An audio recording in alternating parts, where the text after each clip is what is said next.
This is the Liam Scheff Show on UCY TV, broadcasting live tonight, Sunday, the 24th, 18. Fill those in later for whenever the show runs. It happens to be the 5th of July, or any other date that the show is running. It's also possibly that. The show is also running on Truth Frequency Radio, where the truth is always told. If the truth is that aliens are coming to take over your flower garden and other things. Liam Scheff is your host for this hour. I'll bring him on in a minute. Oh, he's here. That's me. I am the author of Official Stories and the upcoming book, The Oil Alarm, which will tell you why you have to grow food locally and even tell you how to grow food locally. Most important thing when growing food is, of course, to be a little bit experimental, to follow some of the basic rules, and to have fun. Unless you're in a starvation system, in which case the most important thing to do is to get on your hands and knees and bow to the gods at Syngenta and Monsanto, who are probably overrunning your country. I just got in from an all day, essentially. What time is it now? It's 8 o'clock here on the East Coast. I started at 1. And I probably finished an hour ago, so it's at 6 hours. So a very long day in essentially 100-degree heat in Florida. Buying wood. Well, you're inside for that, but it's stressful because you got to, the person who's you're buying you're working with, because I built a garden for somebody. It's not my house, and they get, well, I don't know if I want that one, and just think, just go with it. Just shut up. Just trust me a little bit. Nothing's perfect. So we get the wood, we measure twice, measure 3 times, lay things out, see where you think they're going to go, pace the area. I had to move a tree last week. I had to dig down and move a big bush. No, that's not a sex joke. That'll come in the second half of the show. No, I meant it'll arrive in the second. Just get your head out of your underpants. I had to move a bush, which means you got to dig all the way around it and try to figure out where the roots go. Well, South Florida is sand. Now, soil will be made by microorganisms in the soil, little bugs that you can't see. If you're lucky, you'll get some worms and some little things that chew on dead material and spit out poop, which is soil. I mean, soil is poop. When you poop in your pants, what do you say? Because no, hey, I soiled myself. There's a reason we say that. Soil is poop. If you want to figure out how to grow things, just think poop. And if it's poop that just came out of like out of you, it has to go through layers of sand and rock, and you got to wash it away and wash it out and all that kind of stuff. But it's still poop. You can mix your poop with sand and bury it in part of your yard for a while, and then it'll eventually be good soil. You can do it. Don't poop in your garden. You poop near your garden. Whatever. Just look up compost toilets. You can do it. But anyway, soil is essentially rotten plant material. Rotten, material from animals that's been degraded by bacteria and other bugs and beetles and insects that eat them and spit them out, poop them out. Soil is poop. It's big mystery. Big mystery solved right here in the first 5 minutes of the Liam Scheff Show on UCY and Truth Frequency Radio. Soil is poop. What we eat grows in poop of bacteria, worms, beetles, and other kinds of bugs. John, Paul, George, and Ringo, poop in your garden and feed your carrots poop. You need nitrogen, phosphorus, and phosphate. You need nitrogen, phosphate, and potassium, or phosphorus. You need these 3 things. And you find them in pee and poop. Seriously, you want healthy vegetables, pee in your garden. Don't pee right on your plants, but pee in a bucket and dilute it, 10 to 1, and pour it on your garden.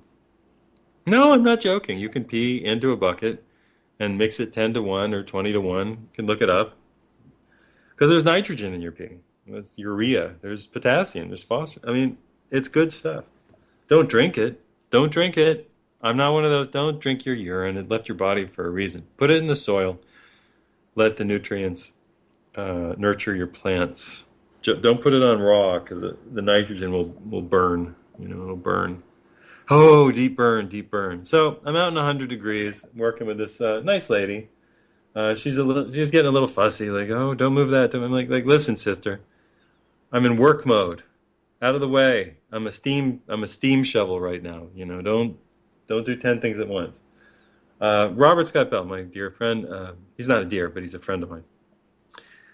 He's a dear, whatever. You understand. I moved him along with a couple other guys. We went up and from all over and moved his car. And Robert was really bright. I said, just put me in charge.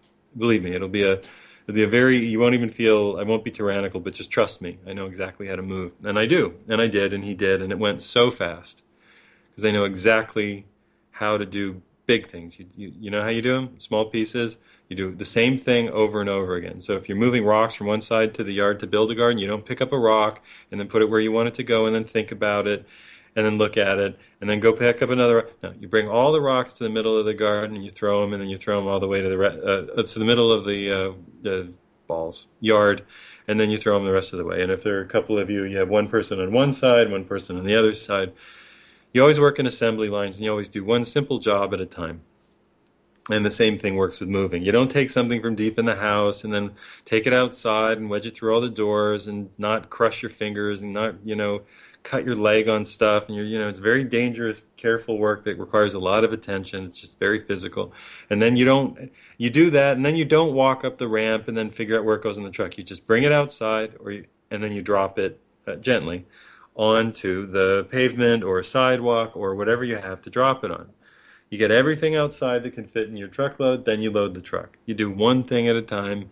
You move in tactical movements. Well, the same thing goes with gardening. You don't do everything at once. And you definitely don't do one complex operation to one distance operation and you don't end with a complex operation. You always break things into pieces. So if you have a complex operation like pulling something out or digging something up, you do it. But you don't move the stuff at the same time. You create piles, then you move the piles, and then you reinsert the piles where you have to go. Anyway, that's what we did today. And she was new at it, so she was wasting her time a little, like cleaning up bags in the middle, totally unnecessary. And I said, you don't have to do that, but whatever, it wasn't too bad. She's a nice lady anyway. So I built a raised bed garden, 4 foot by 8 foot today, and I had a little help. So what did we need? We're in Florida soil. South Florida soil is called sand. There's no ifs, ands, and buts are going to be in the second half of the show on UCY TV and Truth Frequency Radio and the Liam Scheff Show. Buts are in the second half of the show. Let's do something that we don't usually do. Let's do a call out, or they used to call it a shout out. Let's do it. Give a proper hello to Hoofnagel, the science cat, who will be appearing on Homegrown Health this week. Hoofnagel, of course, takes all the sci-fientists, because it's science fiction, really. It's not really science. Takes all the sci-fientists to task, and they can't handle it because it's a cat, of course, so they don't know what to do. So look for Hoofnagel, the science cat, appearing this week on Homegrown Health. All right, back to it. Florida soil is called sand. North Florida soil is sandy, but it's dirt. In Georgia is clay and soil. You get soil, which we already agreed is poop, or broken, material that's spit out by, you heard what I said, spit out by bacteria over time. When you got stuff falling to the ground, when it can be shaded, when it's not burnt and bleached by the sun for 15 hours of the day, at that point, forest floors, by the way, are full of soil. That's why the total assholes of the world go clear-cut forests so that they can grow, 5 years of 5 years of corn. I mean, they should all be shot in the tuchus and arrested for impersonating human beings, fucking lizard people. But, I'm speaking metaphorically. But anyway, about all of it, except maybe the shooting and the tuchus. Maybe with a 22, maybe a BB gun. I don't know. I can't really figure it out. There are a lot of people who probably should be shot in the tuchus and arrested for impersonating human beings. Just saying. Not the worst, whatever. So how do you make soil if you have sand? Because in order to make soil, you have to have stuff, humetric material, that's leaves and twigs and dead things and dead birds and lizards and frogs and their poop and rain all falling, burying themselves under layers of themselves. So you want to have layers and layers and layers of stuff being buried sequentially over time and compacting, so the bacteria underneath are wet and warm and relatively warm anyway, and can munch away at the stuff and poop out all these nutrients that we need for the soil. Follow? Savvy? So what do you do in sand? Well, you got to bury some stuff because sand is porous. I mean, it's the definition of porous. You pour water into it and it goes all the way through to the bottom. I mean, it just keeps going through and then hits the water table. In order to get sand to become soil, what do you have to do? Well, you can pee in it, but that's not going to make it soil. I guess you could poop in it if you had to poop a lot. Speaking of pooping a lot, I'm just going to tell this story. I know I'm interrupting myself. We'll get back to sand and making soil. When I moved Robert, I was given, they had this stuff that they hadn't used. There are these longevity, like mineral things, and I used a couple of them, and I kind of liked them. They're a little chemically, I don't know what the vitamins were. They said they were natural minerals, but I kind of liked it. Anyway, the next day I get up, and I probably took a little, maybe I took like 3 servings instead of 1. But I got up, and I didn't feel any particular way, but I sat on the toilet, and it was as though I just turned on a hose from the backside, and I'm like, man, what is happening? And I just kept emptying and emptying and emptying. And I know you don't want to know this. Hold on, just wait. And I don't know if it's longevity products or it was the amount of magnesium and calcium that I took, but it was clean as a whistle. That's all I'm going to say. Don't take too many minerals at once. Just let me put it that way. It wasn't a bad thing. I didn't get sick or anything. I just had to rehydrate. I can't imagine that some people get constipated, by the way. It's very difficult for me to imagine that people get constipated. Here are Liam Scheff's 5 remedies for constipation. Number 1, any longevity product based on my experience yesterday and this morning. Number 2, chia seeds. I don't care what you're eating. Take 2 or 3 or 4 tablespoons. If you're really constipated, take 3 or 4 tablespoons of chia seeds. I know that sounds like a lot. Soak it in put it in your soup. Put it in anything liquid. Let it absorb all the water, and put it in 64 ounces of water until all the chia seeds absorb and look like little tadpole, little frog eggs. Drink that. I'm serious. Just shut up. Just drink it. Do you know how much cheaper that is instead of going to the rip-off Whole Food, John Mackey's an asshole store, and paying like $4 for something that has essentially a teaspoon of chia seeds in the bottom, like Chia Health, it's mostly sugar. It's got some. Just take a couple tablespoons of chia seeds, put it in a big container of water, let it totally absorb, and drink that. You're welcome, by the way. You're welcome. Everything will pass. All things must pass, as the great George Harrison once said. So number 1, longevity. Number 2, watch any of those Twilight movies. You'll shit your brains out. Those things are horrifying. Number 2, what did I say? What did I say? Oh, yeah, chia seeds. Number 3, I don't really recommend this. You can do the same thing with flax seeds, but flax seeds work very differently than chia seeds. Flax seeds, I think, have a rat-a-tat-tat, like a Gatling gun effect. I just don't recommend them. I think that they create a kind of high explosive, violent diarrhea that essentially sends projectiles into your toilet. So skip that. You could do it, but I'm going to go with chia. It's softer, easier. So skipping that, bananas. Just ripe bananas. Eat like 4 or 5 ripe bananas. It'll lubricate your bowel. It'll hydrate you, and you'll pass an easy bowel movement. And number 5, eat anything at McDonald's. You'll shit your brains out. Okay. How do you make soil in sand? This is the Liam Scheff Show. We're just a detour. It was just a detour. You needed to know that. You did. You wanted to know that. Oh, yeah, you did. You were asking me, Liam, how do I poop better? I just told you. You're welcome. So you got to bury material how do you get soil to grow in sand? You need to put in something that's going to absorb the water that's just going to pass through the sand. That's it. So what are you going to put? Some sponges? Well, yeah, you can put brown paper bags, for example. You can dig into the sand and bury a bunch of brown paper bags under a layer of sand. How about some old rotted wood? Some driftwood? How about the palm fronds that are falling off the trees? You bet. Hack them with a shovel and turn them around in the sand and bury them. So what happens? When it rains, they swell up, they hold water. So now you got a water sponge underneath the area where you want to grow. Pretty clever, pretty sneaky, sis. You're essentially building a little bit of a forest floor on the beach. You're beginning to build an oasis. And this is the great discovery of permaculture guys. Sorry, I got to slide the mic. Okay, that's fine. that if you want to grow things where the ground is very porous, you create traps. You can create them through shredded wood, shredded reeds, shredded Reed Richards. Sorry, it's a Fantastic Four joke. Doesn't really work. They're remaking that. Not that I have any desire to see any superhero movies ever again. What else? Oh, they remade it already, probably, so they're advertising it. Yeah, you could just take any old DVDs and shred them and throw them in, but they won't absorb water. They're plastic. They won't absorb a thing. Compost material. Well, of course, bread and grains and the food that you've eaten and the beans and the leftovers and the vegetables, they will rot. And you bury them in the ground, they will rot, absorb water, attract the bacteria will go, hey, I'm going to eat this, and then I'm going to poop out healthy stuff for soil. Yeah. So you start to build soil. Trees, by the way, trees and bushes shed or get rid of about 25 something percent of their root base every year and grow 25% or more. And the stuff that doesn't work anymore dies, and guess what? It becomes food for the bacteria. So if you dig up a tree that's growing in sand, you'll find that for some reason there's soil all around the roots.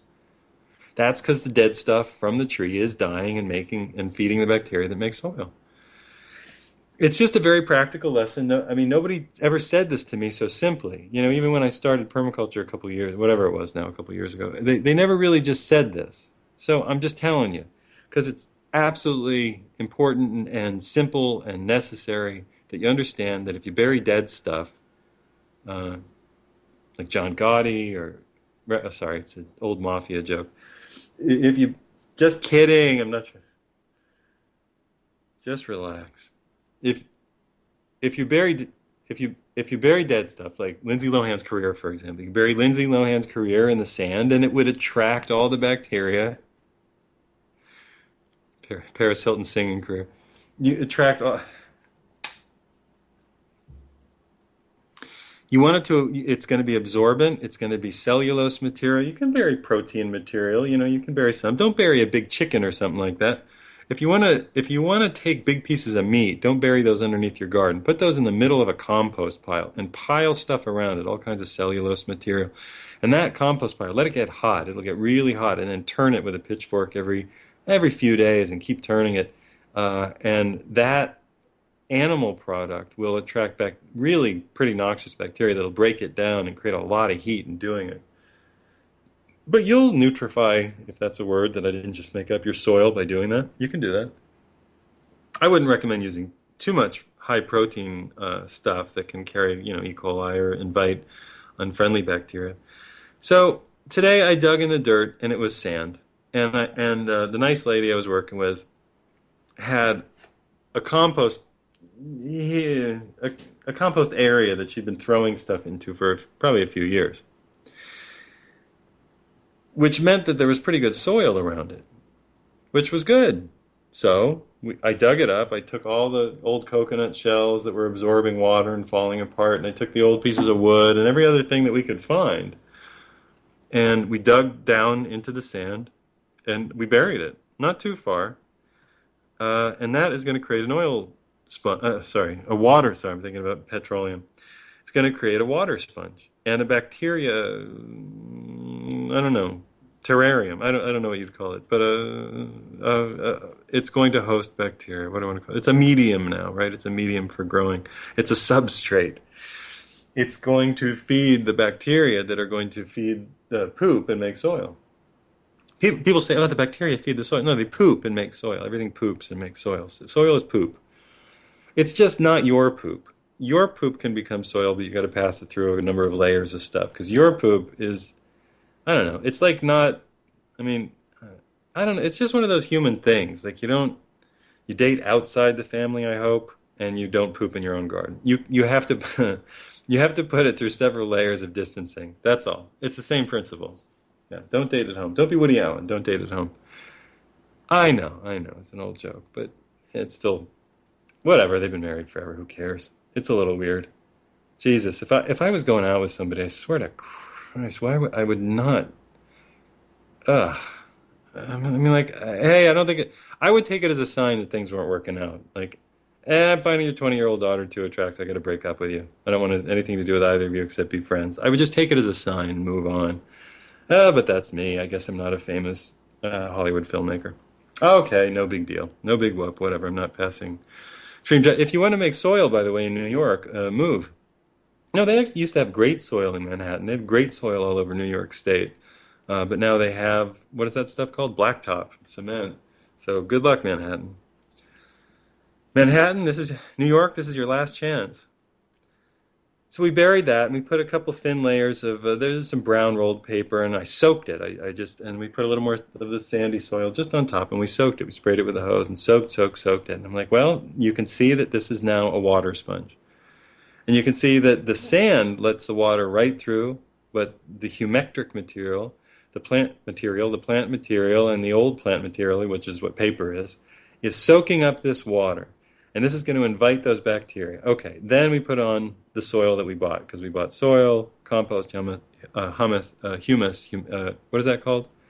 Topsoil, manure. Yeah, we bought some composted manure. We bought organic. I don't know what that means. I hope it means it's organic.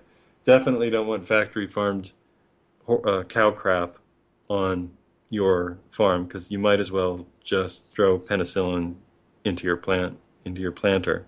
Don't do it. Find something else. You're listening to the Liam Scheff Show on UCY TV and Truth Frequency Radio. We're coming up to a break in a few minutes on Truth Frequency, where I'll do something else during that 3-minute segment. I'll just take a break, and then in the second half of the show, we're going to talk about sex. But we've gotten through this. How not only to poop better, but it's really been a poopy first half of the show. And now you're getting the idea. So we buried the compost underneath the garden. This is similar to something called hugel. Now we didn't plant. I didn't bury any meat or anything that can create noxious bacteria or be too nitrogenous because that would just be too close for comfort. It's another reason you don't want your own poop in your garden because our bacteria are not necessarily plant friendly. You gotta let them wait a little while and pass through a couple layers. Cows, on the other hand, cows and horses who are cellulose eaters, cellulose digesters, cows who have 4 stomachs. By the way, Asian people eat all of those 4 stomachs. I know, but they do. I don't know, whatever. They eat the whole thing. You can't knock them for it. At least, at least they're not wasting anything. If they're going to eat a cow, believe me, they're going to eat the whole bloody thing. Anyway, these cows and horses and other ruminants pass cellulose through, so they're just composting cellulose in their bodies, which is essentially what the ground is going to do. So horse crap and cow crap is great for soil. It's really good for soil. So we bought a few bags of that at $3.50 a pop, whatever the pop was, and we put that on, mixed it in. She had some old potting soil with vermiculite. I put a little more of the sandy stuff in there just to put a little distance if the compost was too rich, just to separate a little. You have to have a little sand in your soil. You have to have a little. It's not just humectic material. It'll be too dense. It'll compact too much. So we had a little vermiculite, and then on top, I put a layer of mulch. And mulch is shredded wood, shredded tree bark, shredded tree.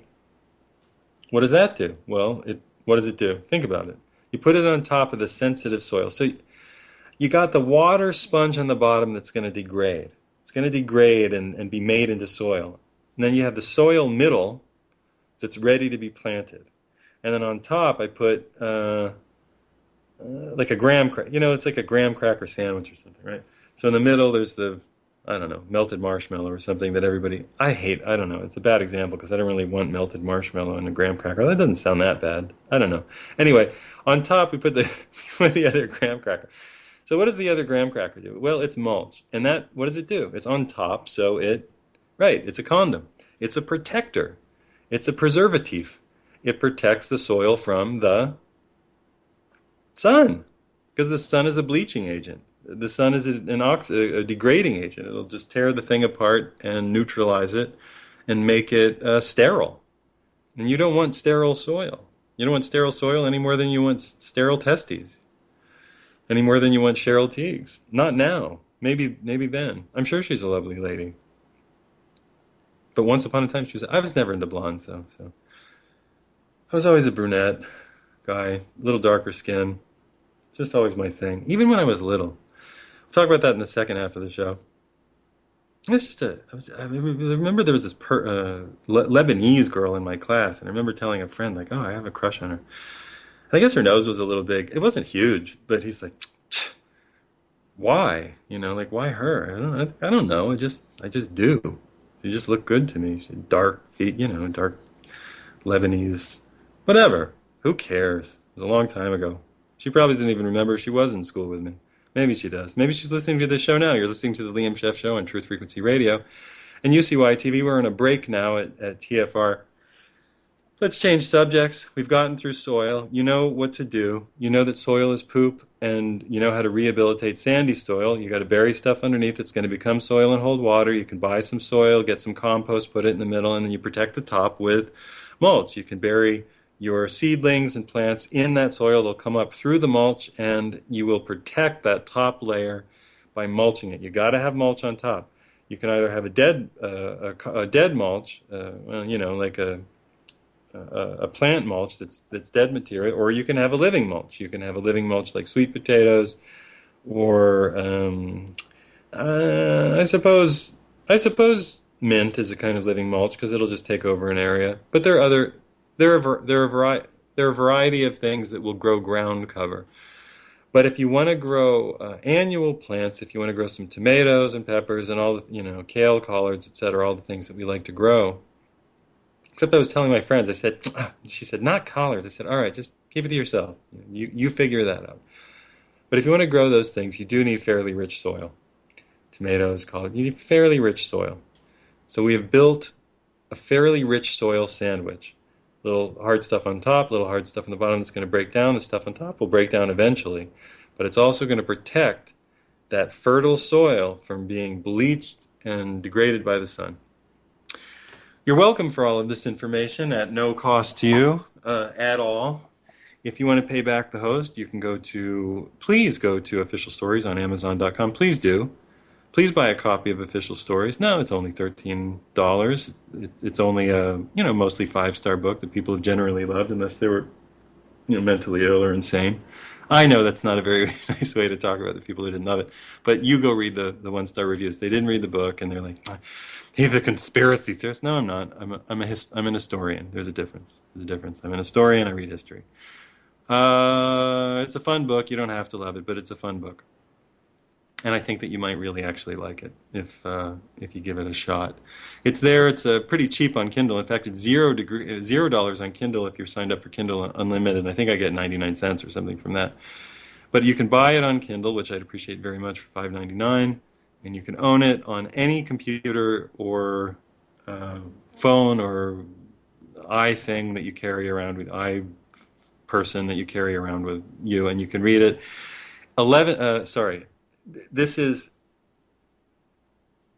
There are 10 topics in this book. You will not get bored. CIA, JFK, 9/11, vaccination, HIVology, Big Bang, plate tectonics, Darwinism, and Electric Universe. I think I already said that. And Shakespeare. Shakespeare didn't write Shakespeare. And I've done all of this on a million radio shows, but it's really chock full of information, and it's 10 years of condensed journalism with some good jokes. And I don't think there's any nudity. I'm sorry. I'll try harder next time. You're listening to the Liam Scheff Show. Welcome back from the break at Truth Frequency Radio. We talked about how to build soil. There are a variety of ways to build soil. You can build just a sheet mulch, which is doing what I said without adding actually any of the soil. You just build layers of nitrogen material, which is living plant material that you've just chopped off, or manure, which is full of nitrogen, and then carbon material, which is old plant material that's brown, that the nitrogen has been leached out or essentially died to the plant. It's not producing stalks and dead leaves. And you create layers and layers and layers of alternating green and brown, green being nitrogen, brown being carbon. But of course manure can be brown and be full of nitrogen, and seaweed can be brown and full of nitrogen. You got to wash off the salt. So it's not exactly perfect that way. You think green as in full of nitrogen and brown is full of carbon. And you definitely want more carbon than nitrogen by about, 3-to-1, maybe 4-to-1. You can look that up. Everybody's got their own equation, and different plants like different things. In the second half of the show, I said I was going to talk about sex. Please support independent journalism by going to buy a copy of Official Stories right now on Amazon.com. It's available for a song on Kindle and for 2 songs at paperback. The paperback is fun to read, carry around, impress your friends with stories about how Shakespeare didn't really write Shakespeare because he was a mostly illiterate, frankly illiterate, barely competent businessman who lived in a rural hick town. And took a small interest in managing little theater properties at a certain point, and probably was a front man for a group of writers, probably headed by a guy named Edward de Vere. But I make the argument, as other people have made, I make it in a lively, condensed way. I thank Mark Anderson, the writer of Shakespeare by Another Name, which is one of my favorite books. It's a beautiful book. God, he really wrote the fucking hell out of that. That's a great, excuse me, but it's a great book, Shakespeare by Another Name. God, he didn't get enough credit for that. It's a great book.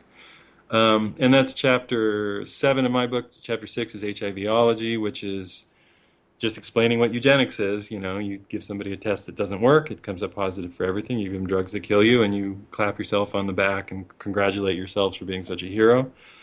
Chapter 5 is on vaccination, which is a habit that was invented in the mostly 20th century, a little bit in the 19th century, of injecting absolute poison into people who were living in crowded cities and being exposed to too many pathogens. Chapter 4 is 9/11. 9/11 was the salvo that, really started the new oil age when we were all, when the government understood that it was going to be running out of the cheap stuff. We were all running out of the cheap stuff, so we had to go over to the Middle East.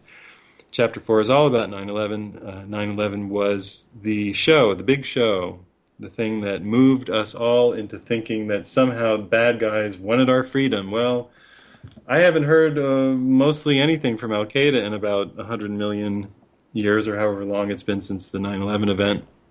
And every time that we invade a new country, it seems that a new terrorist threat comes up. But let me ask you a question. What did the British consider the Minutemen? Terrorists.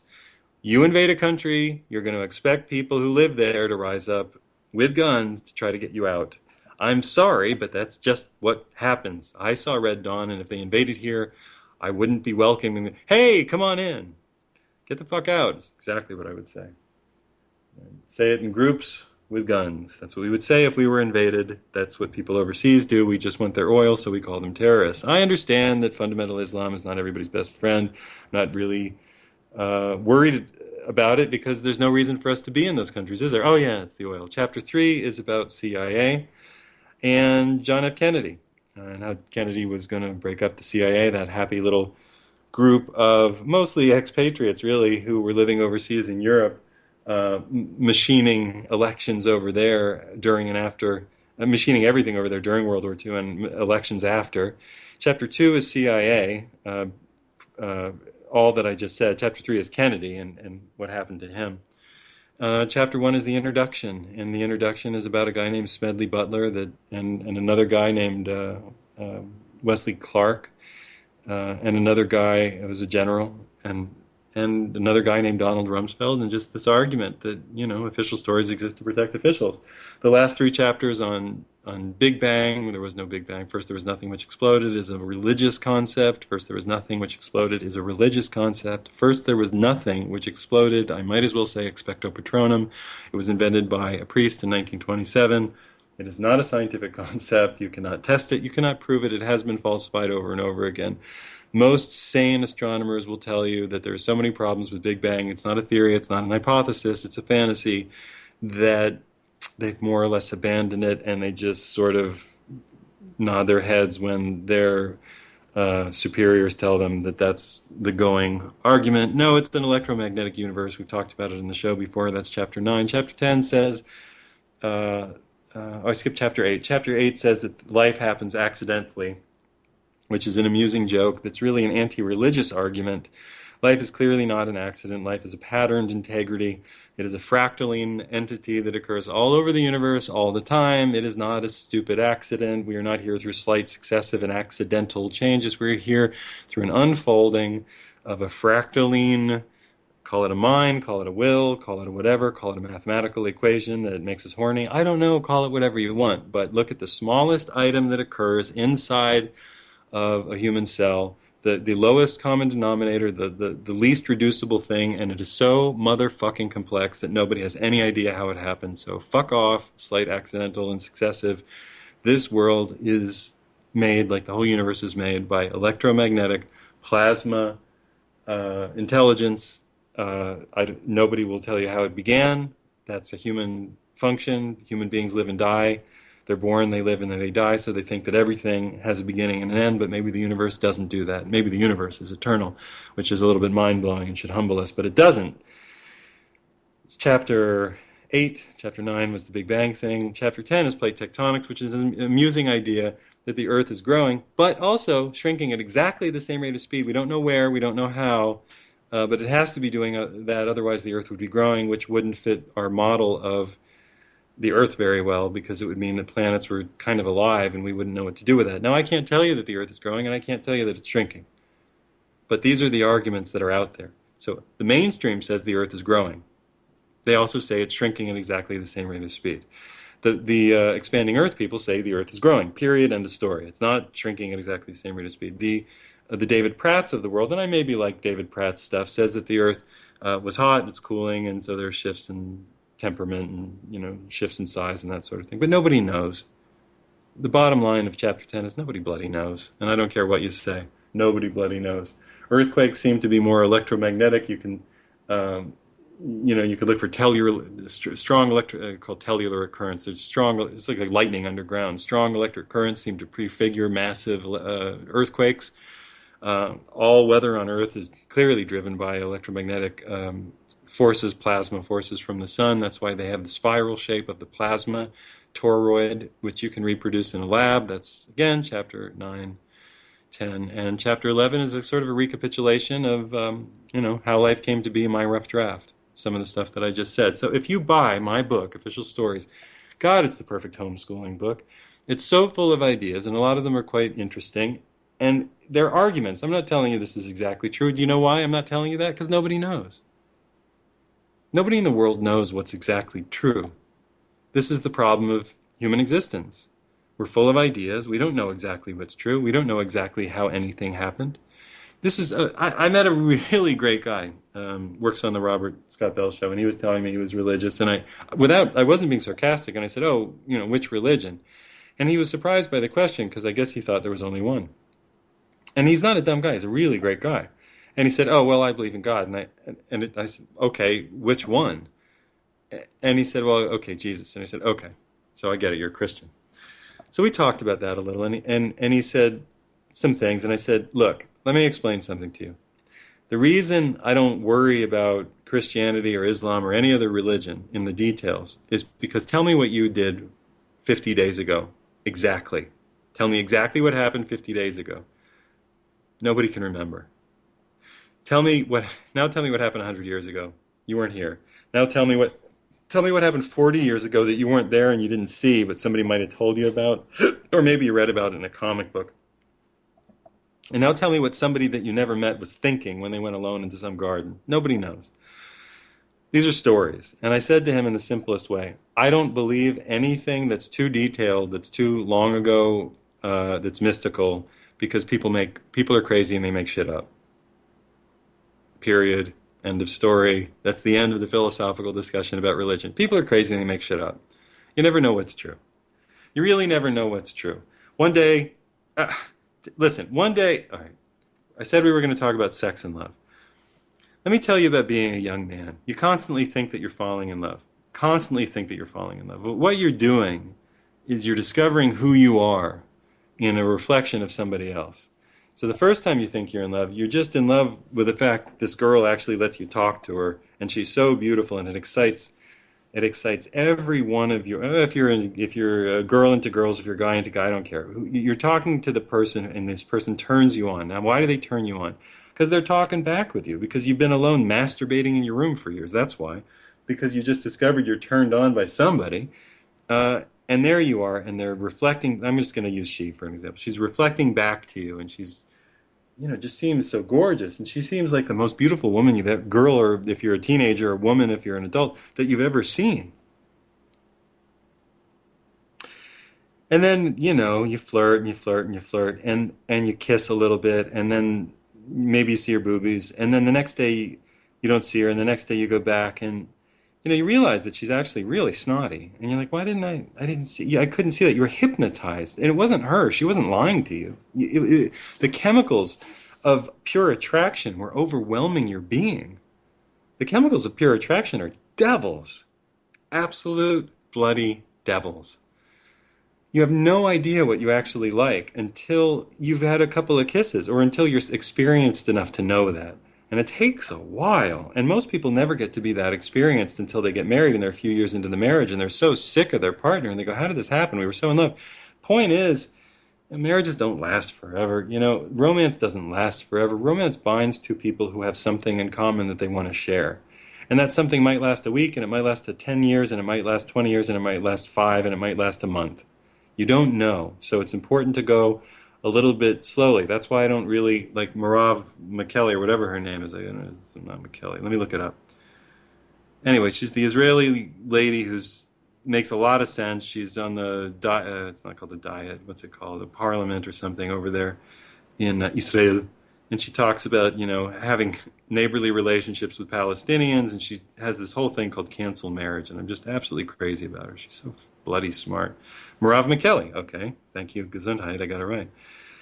So she gives this talk called Cancel Marriage. And I would look it up right now. It's called Cancel Marriage. Well, wait till the show. All right. Just wait till the show's over. Thank you. And she's brilliant. She's brilliant. She's spot on. It's not that people don't fall in love. It's that we fall in love for reasons that we don't really understand. And it's impossible to understand all the you can understand some of them if you really think about it. Well, I'm in love with this person. All right. I wasn't in love with her. I used to go talk when I was a teenager. I was a pudgy 12-year-old, 13-year-old. Don't hold it against me. Whatever. It was just that year. And I would go and talk to a girl named Jeanette Darris. Oh, and she would wear these. It was the era of there was no Tommy Hilfiger then. There were these polos, Ralph Lauren. We wear these polo shirts and no bra. And when she leaned in this way and that way, the space between the buttons would open, and you could just look in and see beautiful, perfect pink nipples. Just perfect little breasts, and it was just like, holy crap. And she knew that she was gorgeous, and she knew, and I'm standing there talking to her, and she talked to me probably because I was maybe I was interesting, and I'm just like lost in her polo shirt. Years later, you start to go out with girls, and you're in love with them for their hair, or their lips, or their eyes, or the way they laugh, or the fact that they laugh. That's a huge thing. Jesus God, the fact that they laugh, the fact that they find you funny is a huge aphrodisiac for both of you. And then for the fact that they're game, they're willing, the first time you find a girl you're going out with, after high school. It was after high school for me, and you're both able, you're away from parents, and it's like they're in it to enjoy it. It's none of that stuff from high school, like, no means no. Like, okay, no means no. I'm not trying to do anything you don't want me to do, but do you enjoy this? Do you get any pleasure out of what we're doing? You always want, you want reciprocation. You want somebody to have a good time. The whole problem with that whole 90s no means no thing is the idea that women don't enjoy sex, but they do. And you want to be with somebody who's enjoying it and who wants to be there. And that is just so exciting. And so you find I remember finding the first girl I go out with was just like, okay, we're going to fuck each other's brains out. And it's not going to stop for weeks. Holy crap. I mean, boy, do you fall in love. But are you in love with the person? You in love with the experience? You're in love with the experience. And you're grateful to the person. But this is the problem with marriage. The problem with marriage is that it's a legally binding thing to produce children in a society and to create an economic subunit called the nuclear family that isolates itself from all other nuclear families and totally depends on a supermarket and chain store system to provide its daily needs. Whereas an extended tribal system says, everybody, we make kids sometimes, we raise the kids in groups. The adults are generally responsible for raising the kids. The teenage kids will have some responsibility for raising the kids. And romance definitely comes and goes. Well, romance has come into my life many times, and I've fallen in love, I think, more and more deeply as I've known myself better. Very, very important. I've fallen in love many, many times. And I can fall in love with a couple of, I can fall in love with somebody who's kind. I can fall in love with somebody who's beautiful, but I don't really, I fall in love with their beauty and I appreciate their beauty. Uh, but the, but, but as I've gotten older, my criteria are, yeah, I want to like the way you look, but I want to trust you. Boy, do I want to trust you. Man, do I want to be able to just have confidence that we're going to be able to talk to and listen to each other.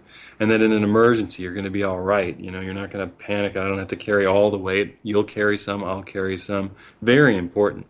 All of those high maintenance boys and girls, you know, whatever you date, that, you know, if they're too good looking or they're too spoiled or they panic in a fucking emergency and you just, you know, they're just no good, you do not marry these people. Do not get into serious relationships with people who cannot pull their weight emotionally or psychologically, because you've just given your life away.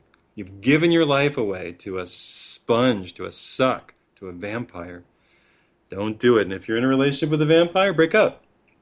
Say, listen, you're draining me. You know, we need some space. And if you're married and you got a million kids with a vampire, start to make plans, because you're not going to be happy being there forever. So make plans, you know, go to a therapist together, work on it, whatever. Most of the time going to a therapist and working on shit doesn't work.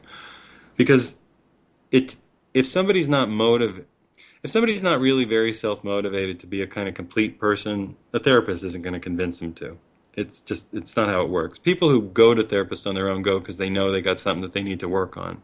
They're self-motivating, they're proactive. Not like that shit you put on your face, but they're proactive. As I've gotten older, my criteria for falling in love are a lot different. And occasionally been a very shallow boy. I've fallen in love with girls because they just looked a certain way. Sorry, I'm from Boston. I spent a lot of time there and it's in my blood. So 70-year-old guys call females their age girls, and 70-year-old women call males their age boys or guys. So, I mean, women. But I've fallen in love with women for reasons that might seem shallow. They had a look that I thought had always just turned me on, and I just had to go out with them. I just had to know who they were underneath, and I found out. They're people. They're screwed up in their own way. They're shallow in this way and deep in that way, and they're people. So what are the qualities that really make a relationship work? Well, compassion. You definitely want to be with somebody who's compassionate with you, who gets you. If you don't have that, don't be. You might as well. I mean, it just feels like suicide every day. Don't do that. You want to be with somebody who you make laugh and somebody who makes you laugh. I know that that's the oldest one in the book. Boy, is it true. Because it's not always going to be great, and some days you're not going to be that attracted to each other, and some days you are, and some days he or she is going to be more attracted to somebody else, and you better be able to talk and make each other laugh. Because relationships are not about constantly being attracted to each other. That's nice. It's really nice. I've known one couple. I knew one couple. To this day, they're out in San Diego.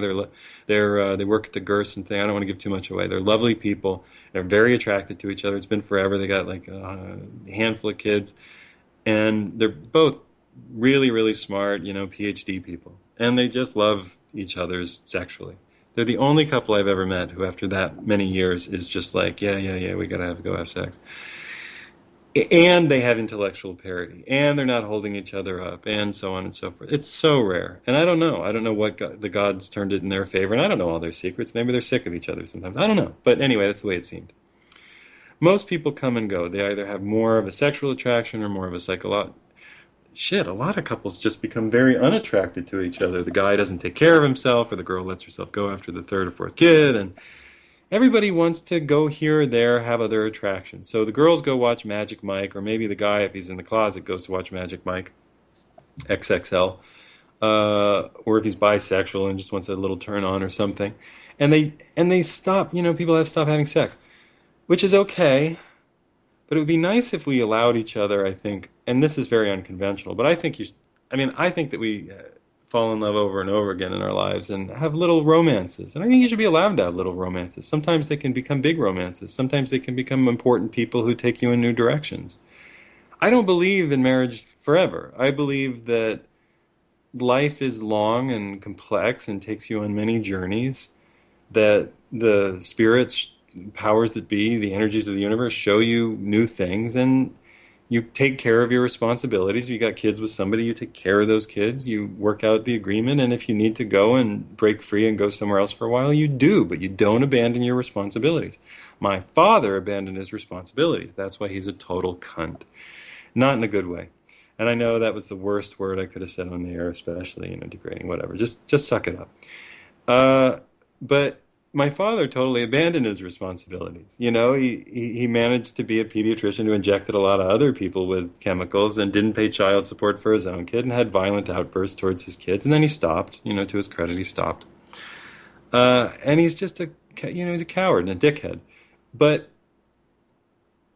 you don't have to do that. Like, I don't blame him for not being in love with my mother anymore. What I blame him and the society for is just saying that it was a total failure. It wasn't a failure.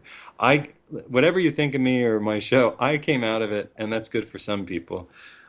My best friends really love me, so I'll just take that as crediting the idea that I'm here and I'm important to them, and I serve a function in their life, and hopefully I serve a function in your life if you're listening, and it's a good function. But there was good that came out of it. But instead of being able to say, look, I'm not sure we're built to be lovers forever. I mean, if my mother and father could have said that to each other, I'm not sure we're built to be lovers or, daily partners forever, but I respect you enough to say that I'm not just going to walk away. I'm not going to sue you for shit.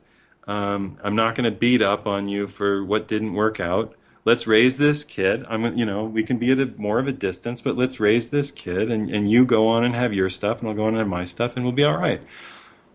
What would have been wrong with that? What would have been wrong with it? But they couldn't do it because the society said, "Oh, it's a failure. Oh, you didn't succeed at remaining unhappily married forever. Oh, what a shame. Oy vey schmier." You know what? Fuck off. Who cares? Who cares?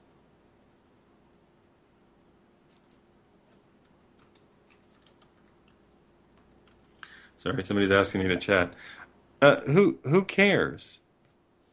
So let's say that you're married. You made the decision. You fell in love in one of those ways. You found somebody good support, good psychological support, good sex, good friend without so much sexual attraction. I have on my website the 6 varieties or 5 varieties of marriage.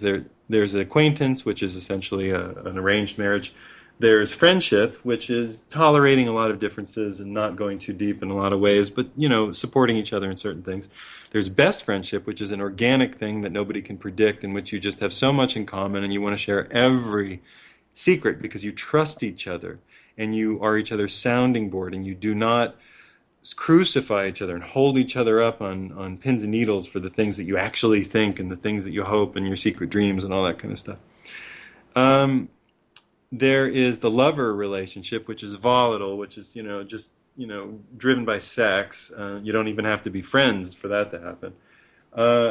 And then there's the business arrangement. Now, every relationship in a marriage is expected to be you're expected to be best friends, lovers, and business partners. I don't know how to tell you this, but that never works. It never happens. Even the people I was talking about are not business partners. They are not business partners. They're good friends and they're great lovers. So they don't even have all that stuff. That fascinating couple who are my friends and I like. You can't do all three. The gods don't decree that it is so. And even if you have it for a moment, it'll slip and you'll end up having more of a better friendship with somebody. And if you're so hell bent on never letting anybody be the friend of your partner, you're going to destroy your relationship through jealousy and begging and whining and needling it down and shaving it down and saying you can't do this and you can't do that, and then you just end up enslaving each other. And that's the adversary relationship, and that's where a lot of relationships end up, because they're not free enough to say, I would like to I would like to have more romance in my life, and I want to keep you as the co-parent and the business partner and the friend. But I need more romance in my life, so I'm going to take 2 weeks here and there. I'm going to go do this, and I'm going to have this other person in my life, and I don't know how serious it's going to get. I will not get herpes, and I will not get pregnant. or get anybody pregnant, and that's that. Well, this is the old European arrangement. It's the way that it's always been all over the world in many, many, many, many, many, many, many, many societies, either formally or informally. And we're just unable to admit it. So we have the highest divorce rate in the world. We have all of this. Every television show is essentially about getting turned on by other people. We're always supposed to be excited by other people, and then we have to punish them and watch them and call them cheaters, and it's just so tiring. So go and have your romances, sow your oats, have respect for the people around you by either not overwhelming them with the information, or if they're mature enough, have the conversation, along the lines of what I was just talking about. This is the Liam Scheff Show on UCY TV and Truth Frequency Radio. We're here on UCY TV right now. Again, if you like what I'm talking about, go buy my book, The Truth About Love. It's on Kindle right now. I think it's $2.99. It's a song. The paperback will be out in this month. This month. I need to put a week aside to check the template and do some things. It'll be out at the end of the month. It's a lovely, funny book. It got some good reviews, actually. Actually, it got very good reviews. Sorry. It's called The Truth About Love. It's there on Amazon.com. You can read the first couple chapters for free. It's a very funny, spirited thing about essentially the fact that we're not a very monogamous species, told through the lens of me in my 30s, given a different name and a slightly different identity, emphasizing the artist in me rather than the writer or the political person. It's there. Please go buy a copy of it. You won't regret it. It's a lot of fun. It's saucy and sexy without being, I think, too much. It's not too much, It doesn't beat you up with sexuality. And it's very honest. That was a hell of a show. I don't think I breathed more than 3 times. I hope you're okay.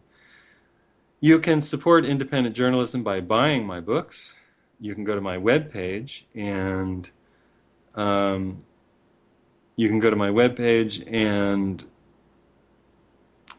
am I trying to say? There's a PayPal account thing on the front of my webpage and on my About page, and you can donate $10 or $20 or $40, whatever you want, $100. If you want to buy a handful of books, if you want to get official stories for $10 instead of $14, buy 5 or more, email me, and we'll work it out. I'll have them sent to you. You pay me through PayPal, and we can get it done that way. We are coming into the break. Stay tuned to the next shows on UCY TV, UCY Radio, UCY.TV, run by Jules, the lovely, talented, the wonderful, smart as a whip, kind as the kindest Care Bear. Thank you very much, Jules, for producing everything that happens on UCY TV. We'll see you next week. Stay tuned to more news about my oil alarm coming out in the fall. This is Liam Scheff, wishing you a happy 5th.